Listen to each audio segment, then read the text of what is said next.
20, 25, 30, 35, 40, 45, 50, 45. There goes Davis. Oh, my God. Davis is going running all the way back. What's up, kinfolk? Quick game recap here, obviously.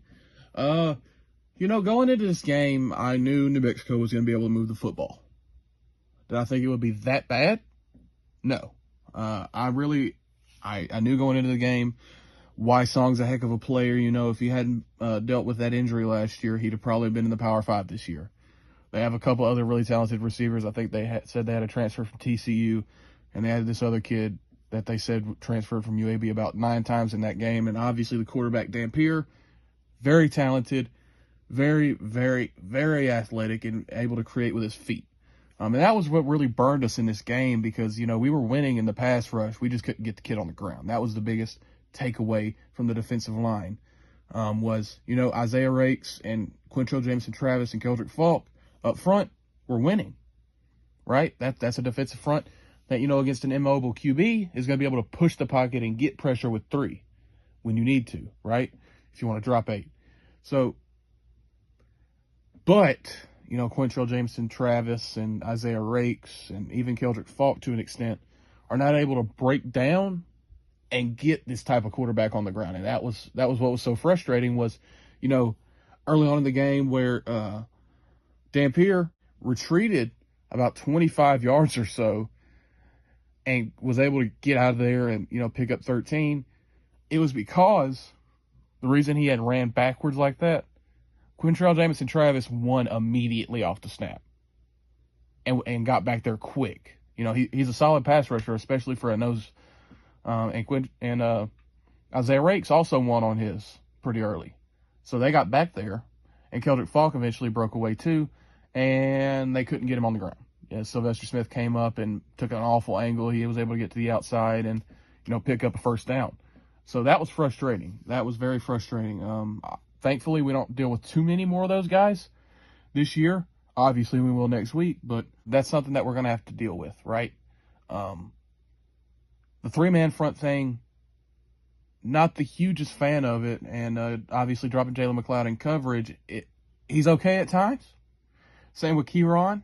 Other times, just not there. It's not his forte. And obviously at the next level, I understand what they're trying to do, and this is something that DJ Durkin has done for a while now, having these versatile edge rushers, and Jalen McLeod fits the profile of a guy who can play on ball, off ball, and he's okay sometimes. But other times it's just not him, right?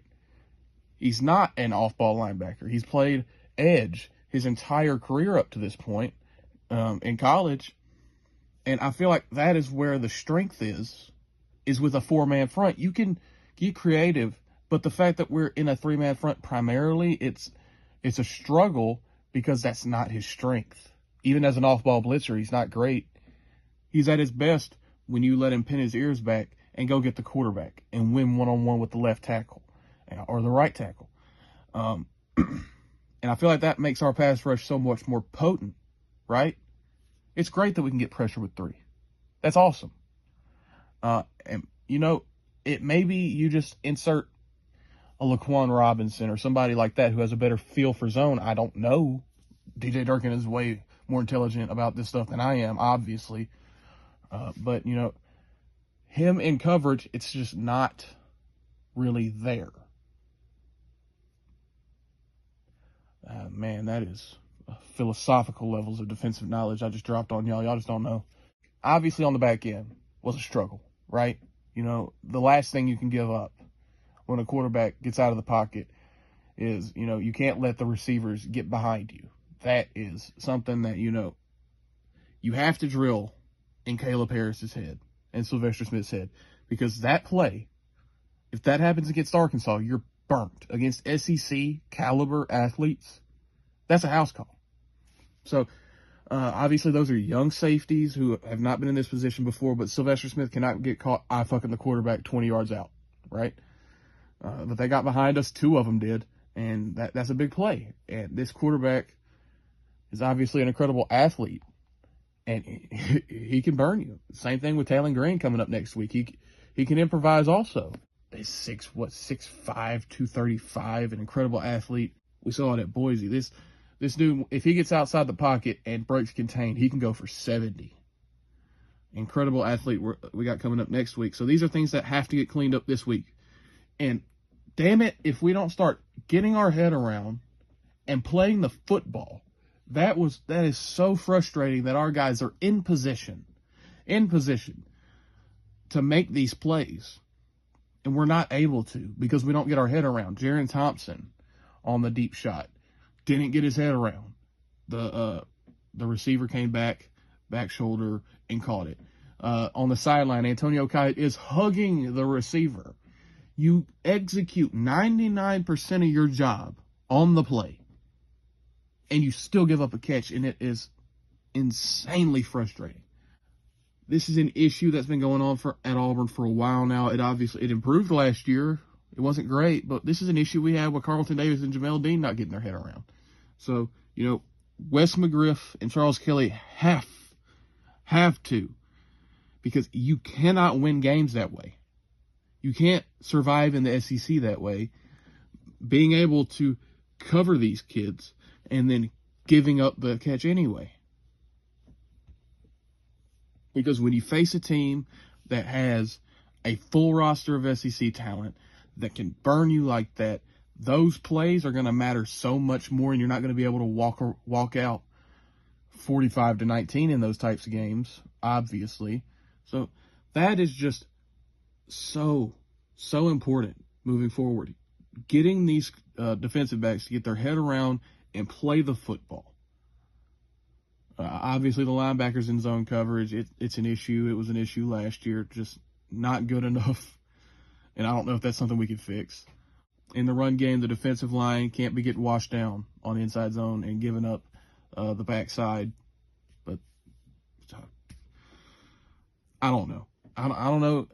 It's got to get fixed before next week. I know that.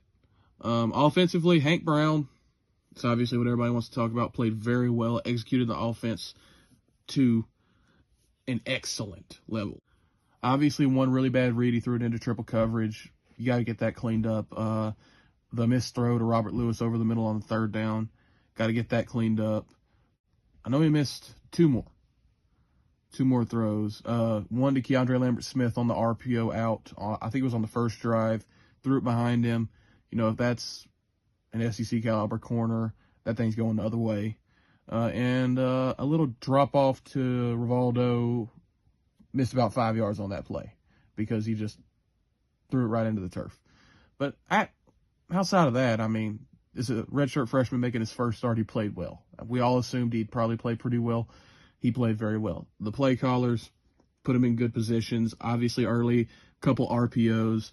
I think it was like the majority of the first drive was RPOs, if I remember correctly. So that was nice to see. He executed it pretty well, even though you can tell it's not really what he's used to because Trent Dilfer didn't really do that for him in high school. But accurate quarterback. He's got a pretty quick trigger. He makes quick reads, which is good to see.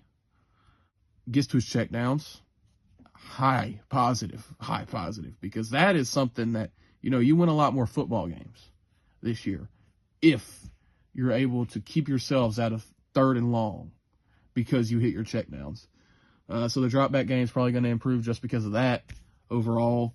But yeah, the play callers, they put on a clinic for a lot of that game. And I feel pretty confident in Hank Brown going into the next game. Obviously concerned about the defense, but who knows?